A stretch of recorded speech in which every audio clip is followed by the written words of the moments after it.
ओम शांति। आज की मुरली है 21/9/2022।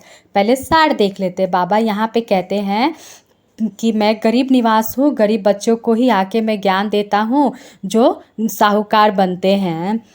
रुद्र यज्ञ में हम लोग सुनते थे ना कि राक्षस लोगों ने हड्डी डाला, बहुत तरह से परेशान किया, लेकिन यहाँ पे बाबा कहते हैं कि इस तरह की नहीं होती है। यहाँ पे कई बच्चे अहंकार में आ जाते हैं, क्रोध में आ जाते हैं और खाना पीना भी खराब कर लेते हैं। मतलब ये जो ज्ञान मार्ग में हम लोग ब्रह्मा कुमारी चल रहा है, सब लोग को क्या पता है कि ये ज्ञान सिखाते हैं अच्छे मार्ग में चलने के लिए। अगर हम इस तरह से डिससर्विस करते हैं तो क्या होता है कि ये जो ब्रह्मा कुमारी का ना बदनामी होता है, तो डिससर्विस हो जाता है। तो यही क्या हुआ, विघ्न डालना हुआ, सब कोई बुरा भला बोलने लगता है ना। अच्छा, मुरली का पहला पॉइंट याद में है तो योग में बैठे। इसमें बड़ाई की बात नहीं, हम तो तमो प्रधान से सतो प्रधान बन रही है गुप्त मेहनत। जब हम बाबा से कनेक्ट होते हैं तो उनकी गुण और शक्तियाँ हम पे आती, हम चेंज होते हैं। जो पुराने संस्कार थे वो उस संस्कार को छोड़ नया संस्कार ढालते हैं, सतो प्रधान बनते हैं। तो हमें किसी को बोलना नहीं है बड़ाई के लिए, ये क्या है, गुप्त मेहनत है। हमारे अंदर अच्छा संस्कार आने का ये गुप्त मेहनत है।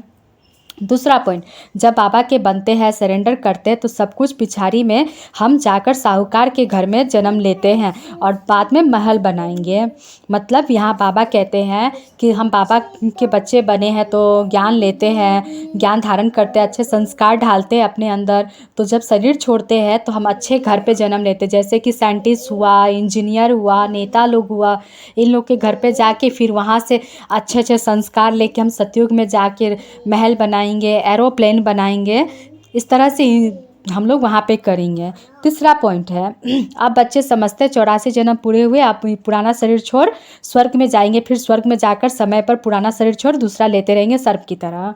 पहले हम लोग क्या सोचते थे, मरना एक अपशगुन की बातें सोचते थे, लेकिन अब नहीं, क्योंकि बाबा ने यहाँ पे क्लियर कह दिया है कि ये रौरव नर्क है, इस रौरव नर्क से छोड़ना ही अच्छी बात है। मतलब हम पुरुषार्थ कर रहे हैं अच्छा शरीर पाने के लिए, अच्छा परिस्थिति पाने के लिए, सुख सुविधा पाने के लिए। तो हम बहुत खुशी से होते हैं कि हम पुरुषार्थ करके हम नया शरीर लेंगे, देवी देवता बनेंगे, फिर स्वर्ग में भी जाएंगे। स्वर्ग में जाकर वहाँ भी शरीर छोड़ेंगे, गर्भ महल मिलेगा हमें वहाँ पे, फिर वहाँ पे खुशी खुशी से शरीर छोड़ेंगे, खुशी खुशी से जन्म ही लेंगे। चौथा है, देह सही देह के सब संबंध त्याग, एक बाप को याद करो।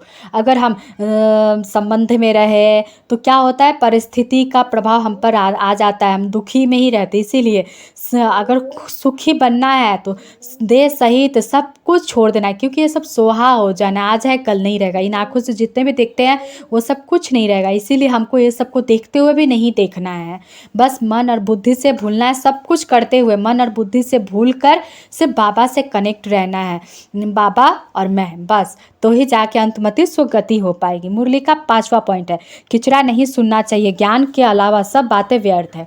अगर हम पाप आस पड़ोस में या रास्ते में मारपीट होते हैं, अगर हम सुनते हैं देखते हैं तो क्या होता है, हम उसके कर्म में इन्वॉल्व हो जाते हैं, तो हम उससे कनेक्ट हो जाते हैं। तो इसके क्या होता है, कर्म बंधन में बन जाते हैं। अगर कोई सिचुएशन लेके आया, उसको हल करना है, ठीक है, हल कर दिया, फुल स्टॉप, बाबा को याद करना है। अब अगर ऐसी अवस्था नहीं है तो इस अवस्था को बनाने के लिए हमें क्या करना है, देखते हुए नहीं देखना है, सुनते हुए नहीं सुनना है। ठीक है, अब हम वरदान देख लेते हैं। रहम की भावना को इमर्ज कर सुख दुख दूर की दुनिया को परिवर्तन करने वाले मास्टर मर्जीफुल भव। अभी हमें याद रखना है कि हम कौन है, हम देवी देवता है। जैसे कि अभी लास्ट टाइम पे बहुत कड़े से कड़े परिस्थिति आने वाले, उस समय क्या करना है, हम बाबा से कनेक्ट होकर दुनिया को सकाश देना है। तो सकाश देंगे तो क्या होगा कि परिस्थिति नॉर्मल होगी। अगर हम अपने को परिवर्तन नहीं करेंगे, अब हम क्या है ये सब की स्मृति में नहीं रखेंगे तो अच्छा कुछ नहीं होगा। जैसे कि अभी एक गली में पोल होता है ना, लाइन का, इलेक्ट्रिसिटी लाइन जाती है, तो ये एक जंक्शन है। तो हम बाबा के बच्चे भी एक तरह के जंक्शन है। बाबा की शक्तियाँ हम पे आती है, मतलब देवी देवता पे आती है, फिर देवी देवता से सब विश्व में प्रभावित होती है। मतलब हमें बाबा से कनेक्ट होकर उनसे शक्तियाँ लेकर सुख शांति प्यार का लेके हमें सब जगह प्रभावित करना है। तो क्या होगा, परिस्थिति नॉर्मल होगी। ये रहम दिल हुआ। अगर रहम दिल नहीं बनेंगे तो खुद पे हम ये क्या बोलते हैं, अपना खाता बिगाड़ लेंगे, पुण्य का खाता। अभी हम स्लोगन देख लेते हैं। ज्ञान और योग के दोनों पंख मजबूत हो तब उड़ती कला का अनुभव कर सकेंगे। अभी हम पैदल चलेंगे पहाड़ पे तो बहुत टाइम लगेगा, बहुत मुसीबतें आएंगी, और जहाज़ से जाएंगे तो बहुत जल्दी हम उड़ के क्रॉस कर जाएंगे। उसी तरह पहले हमें ज्ञान में ही बनना है, योग में पक्का बनना है। योग में पक्का बन गए तो वो हमारा योग से बाबा की शक्तियाँ सब जगह प्रभावित होगा।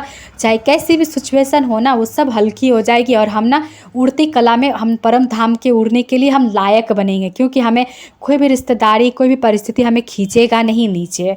हम ये खुद परिवर्तन करके वाइब्रेशन हमसे फैलेंगे शक्तियाँ, और हम उड़ती कला बन जाएंगे, बाबा की ओर उड़ेंगे परम धाम के लिए। अच्छा, ओम शांति।